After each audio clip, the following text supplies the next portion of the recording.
आज सुबह से ही लगातार ये खबरें आ रही हैं कि देश की राजधानी दिल्ली में दिल्ली मुख्यमंत्री कार्यालय को चारों तरफ से घेर लिया गया है।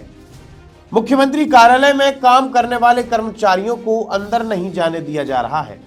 ईडी पूरी की पूरी तरह से निगरानी रखे हुए है और शायद अभी जिस समय मैं इस वीडियो को रिकॉर्ड कर रहा हूं, शायद कुछ घंटों के अंदर, कुछ मिनटों के अंदर दिल्ली के मुख्यमंत्री अरविंद केजरीवाल को गिरफ्तार भी किया जा सकता है।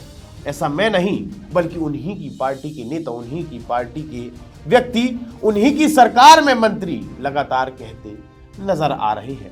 नमस्कार, मैं आशुतोष भार्गव, आप देख रहे हैं आयुध, और आज की वीडियो में हम आपको बताएंगे कि आखिर क्यों दिल्ली के मुख्यमंत्री अरविंद केजरीवाल के ऊपर इस प्रकार की स्थितियां बनती नजर आ रही हैं।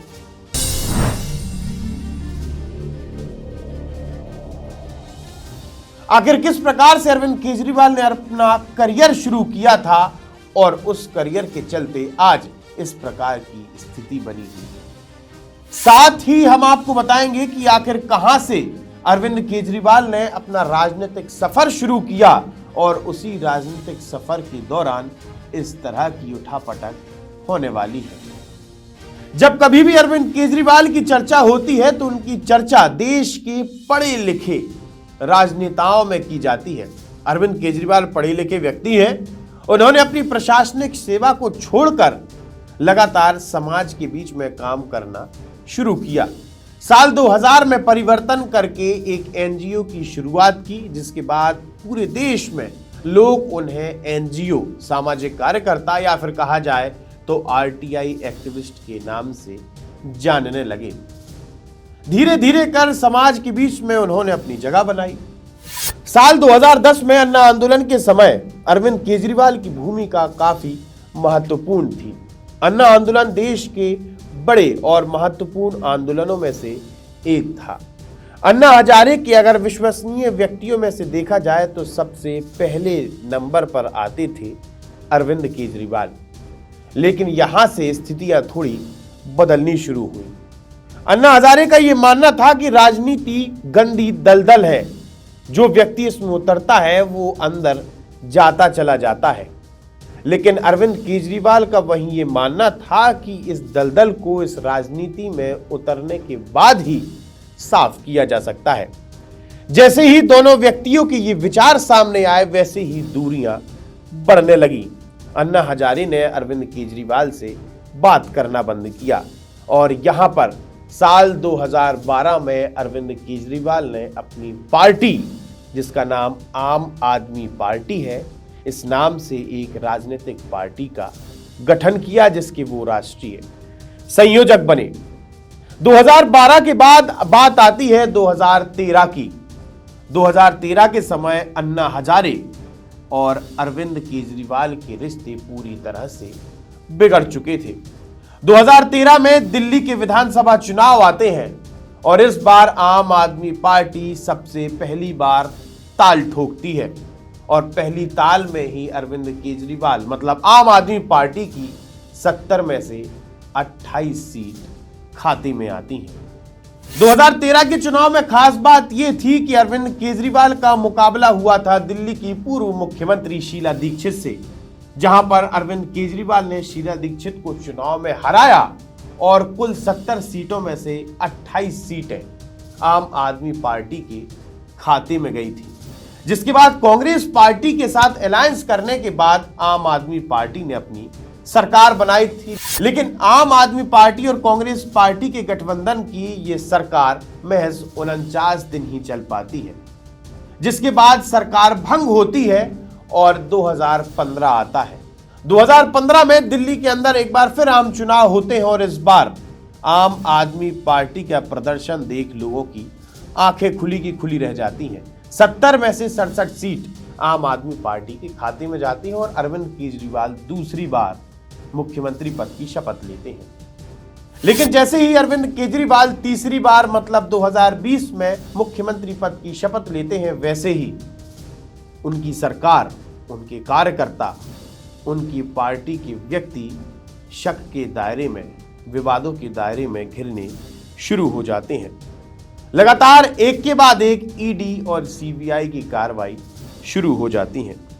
सबसे पहले आम आदमी पार्टी से मतलब दिल्ली के स्वास्थ्य मंत्री सत्येंद्र जैन के ऊपर मामला दर्ज किया जाता है।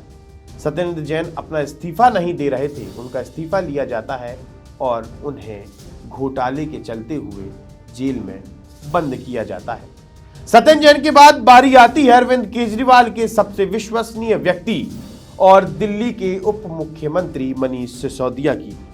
मनीष सिसोदिया को शराब घोटाले के चलते हुए पूछताछ की जाती है और उन्हें जेल में डाल दिया जाता है। मनीष सिसोदिया के बाद बारी आती है संजय सिंह की और संजय सिंह के बाद बारी आती नजर आ रही है दिल्ली के ही मुख्यमंत्री साथ ही आम आदमी पार्टी के संयोजक अरविंद केजरीवाल की। अब सवाल ये उठता है कि अरविंद केजरीवाल की गिरफ्तारी क्यों हो रही है। तो हम आपको बता दें कि दिल्ली शराब कांड में, दिल्ली शराब घोटाले में अरविंद केजरीवाल का नाम सबसे पहले आया था, जिसके चलते ही बार बार ईडी ने उन्हें 3 समन दिए, लेकिन एक बार भी वो ईडी के सामने पेश नहीं हुए। ईडी का पहला समन अरविंद केजरीवाल के पास 2 नवंबर को आता है, लेकिन अरविंद केजरीवाल अपना स्वास्थ्य और व्यस्तताओं का हवाला देकर वहां से निकल लेते हैं, जिसके बाद ईडी एक और समन, एक और नोटिस भेजता है 21 दिसंबर को। लेकिन उस समय अरविंद केजरीवाल विपासना पंजाब में रहते हैं, जहां पर उनका इलाज चल रहा है, जहां पर वो ध्यान करने गए थे। जिसके बाद ईडी उनको तीसरा समन भेजती है, जहां पर 3 तारीख को ईडी कार्यालय में उपस्थित होने की बात कही जाती है, लेकिन अरविंद केजरीवाल उसे भी खारिज कर देते हैं और आज 4 तारीख को ईडी पूरी तरह से मुख्यमंत्री कार्यालय को घेर लेती है। मुख्यमंत्री कार्यालय में काम करने वाले कर्मचारियों को भी अंदर नहीं जाने दिया जा रहा, जिसके बाद उन्हीं की पार्टी के, आम आदमी पार्टी के कार्यकर्ता लगातार आम आदमी पार्टी के कार्यालय में इकट्ठा होना शुरू हो जाते हैं। वहां से बयानबाजी शुरू होती है, ट्विटर पर ट्वीट शुरू होते हैं, एक्स पर उन्हीं की पार्टी की, उन्हीं की सरकार की मंत्री अतिशी लिखती है कि शायद अरविंद केजरीवाल को आज गिरफ्तार कर लिया जाएगा। इसी के साथ संदीप पाठक भी उनकी गिरफ्तारी के बारे में एक ट्वीट करते हैं। कुछ दिन पहले अरविंद केजरीवाल का एक बयान भी सामने आया था, जहां पर अरविंद केजरीवाल ने कहा था कि ईडी के इस नोटिस के सामने मैं घुटने नहीं टेकूंगा। अब देखना यह है कि अरविंद केजरीवाल को गिरफ्तार किया जाता है या फिर ईडी द्वारा एक और समन, एक और नोटिस भेजा जाएगा।